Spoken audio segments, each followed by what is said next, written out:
हम सभी के घर में बहुत सारे पुराने कपड़े होते हैं। कपड़ों का टाइप अलग अलग होता है, कुछ कॉटन्स के होते हैं, कुछ मोटे जीन्स के होते हैं। उनका रिसाइकल हम कैसे कर सकते हैं, उसी से रिलेटेड आज मैं कुछ हैक्स, टिप्स और आइडिया शेयर कर रही हूँ। वीडियो पसंद आए तो चैनल को सब्सक्राइब ज़रूर कीजिएगा। कोई भी हॉरिजेंटल सरफेस पे इस तरह से क्लटर इकट्ठा हो जाना आम सी बात है और लगभग सभी घरों में होता है। तो अगर एक ट्रे है तो उसको आसानी से आप हटा सकते हो। अब यहाँ पे देखिए, सामान रखा था इसलिए क्लीनिंग नहीं हो पाई तो डस्ट आसानी से डिपॉजिट हो गई। इस डस्ट को तो क्लीन कर सकते हैं, लेकिन अगर क्लीनिंग का गैप बहुत ज़्यादा है तो इसमें जो परमानेंट दाग आते हैं उनको क्लीन करना बहुत ही डिफ़िकल्ट हो जाता है। तो किसी भी हॉरिजेंटल सरफेस पे आप लाइनर ज़रूर बिछाइए। इस तरह के डार्क कपड़े ना लें, हो सके तो मैचिंग कर लीजिए, तो वो ऐसे उभर के अलग से दिखेगा नहीं और क्लीनिंग में भी आसानी हो जाएगी, क्योंकि जो भी दाग पकड़ेंगे वो इस कपड़े पे होगा जिसको आप क्लीन कर सकते हो। ये मेरा ड्रेसिंग टेबल का ऊपर का सरफेस है। यहाँ पे मैं अपनी रात की रीडिंग की बुक्स और 2 ट्रे और रखती हूँ, एक छोटा और एक बड़ा, जिसमें जो मुझे रात में इसेंशियल चीज़ें हैं जो ज़रूरत पड़ती हैं वो रखती हूँ। इस छोटी सी ट्रे में कभी earring, hair band, rubber band अगर रखना हो तो वो मैं रख सकती हूँ। मुझे अलग से उठ के नहीं जाना पड़ता और क्लीनिंग भी आसानी हो जाती है। नाउ, इस तरह की जो कुर्ती होती है, कई बार हमें ढीली हो गई, टाइट हो गई, तो उनको फिटिंग करने में बहुत मेहनत लगती है। ये कुर्ती बहुत पुरानी तो नहीं है, ये इस वीडियो में नहीं आना चाहिए था, लेकिन रेंडमली मैंने इंक्लूड कर लिया। यहाँ पे फिटिंग के लिए आप उसको उल्टा कीजिए और बीच से फोल्ड कर लीजिए। आपकी जो भी कुर्ती फिटिंग की है उसको उसके ऊपर रखिए और पेन से चारों तरफ, मतलब जो एक्स्ट्रा है, उसको मार्क कर दीजिए। मार्क करते समय जो आप लाइन खींच रहे हैं वो उल्टी डायरेक्शन में कीजिए, नहीं तो पेन के परमानेंट मार्क आ जाएंगे। और फिर बस यहीं से एक स्टिच लगा दीजिए। मैं हमेशा 2 स्टिच लगाती हूँ, एक मार्क पे और एक उससे थोड़ी लूज़, ताकि अगली बार मैं आसानी से उसको ढीला या टाइट कर सकूं। कुछ कुर्तीज़ ऐसी हैं जो पुरानी हो गई हैं या फट गई हैं या कलर फेड हो गया है, कुछ भी, तो आप उनसे ना बहुत अच्छी चीज़ें बना सकते हैं। पहला, जब भी आप कोई भी काम करें तो पहले आयरन ज़रूर कर दें। मैं आयरन लगा के पहले ही रेडी रखती हूँ, ताकि सिलते समय ना वो सलवटें और सिकुड़न ना आए। जितनी ज़्यादा फिनिशिंग से काम करोगे, आउटपुट भी उतना ही अच्छा होगा। तो इस कुर्ती को मैंने आयरन किया है और उल्टा कर लिया है। अब देखिए, कुर्तीज़ में हमारे दोनों तरफ लेस होते हैं, तो जहाँ से स्लिट होती है वहाँ से मैंने इसको मेज़र करके इक्वली लेंथ में और स्टिच कर दिया है। ये बचे हुए एक्स्ट्रा पार्ट को कट कर दूंगी। काम आसान था, बट देखिए आपको बहुत सारा टाइम सेव हुआ। कैसे?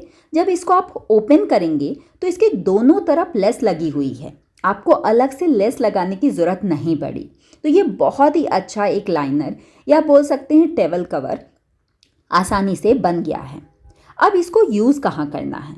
आप इसको वैसे तो कई जगह पे यूज़ कर सकते हैं, लेकिन मैं किचन में ये मैंने एक टेबल रखी है जिस पे कुकिंग के बाद मैं खाना रखती हूँ। यहाँ पे एक्स्ट्रा स्पेस क्रिएट करने के लिए मैंने ये टेबल लगाई है। अब इसको मैं रेगुलरली क्लीन करती हूँ।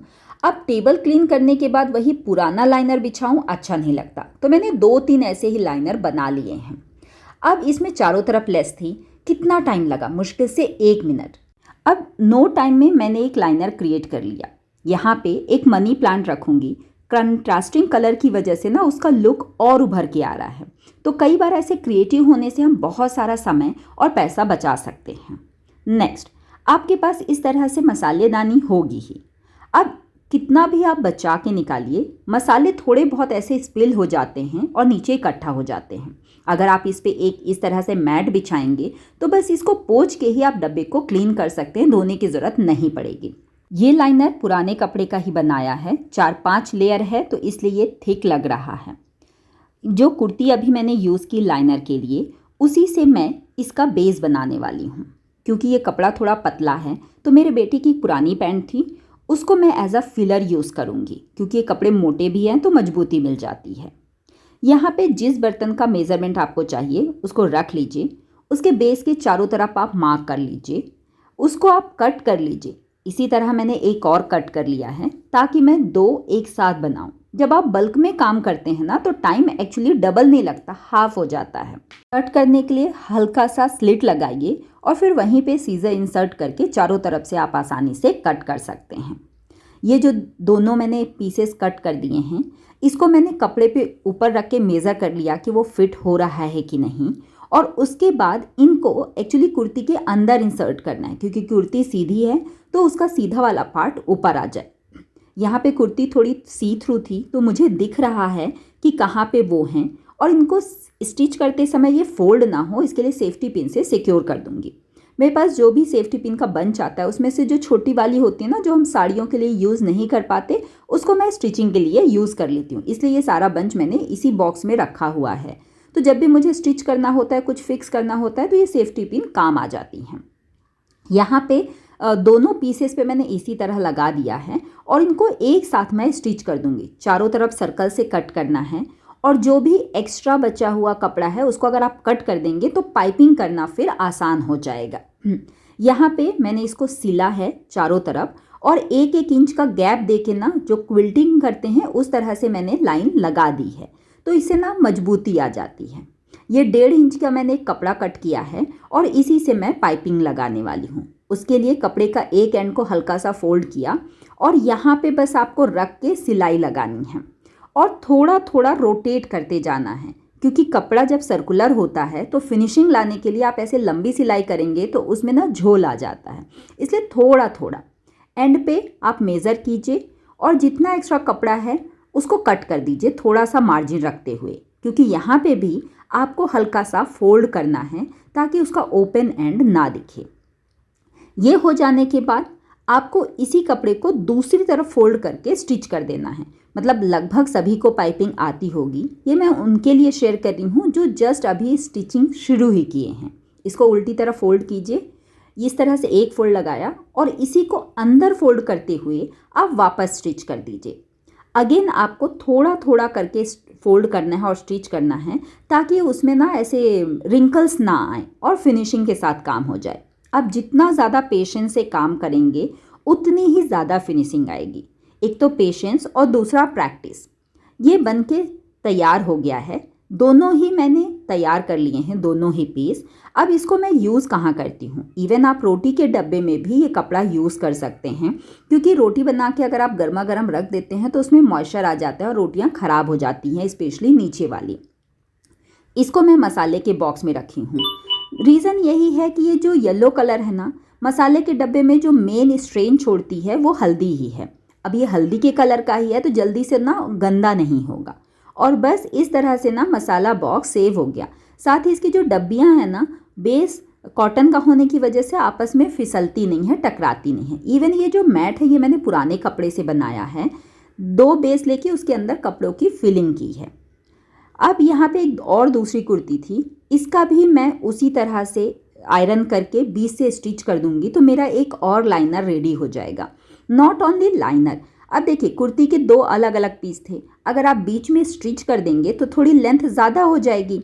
इसको आप कहीं वाइपिंग के लिए यूज़ कर सकते हैं, लाइनर की तरह तो कर ही सकते हैं।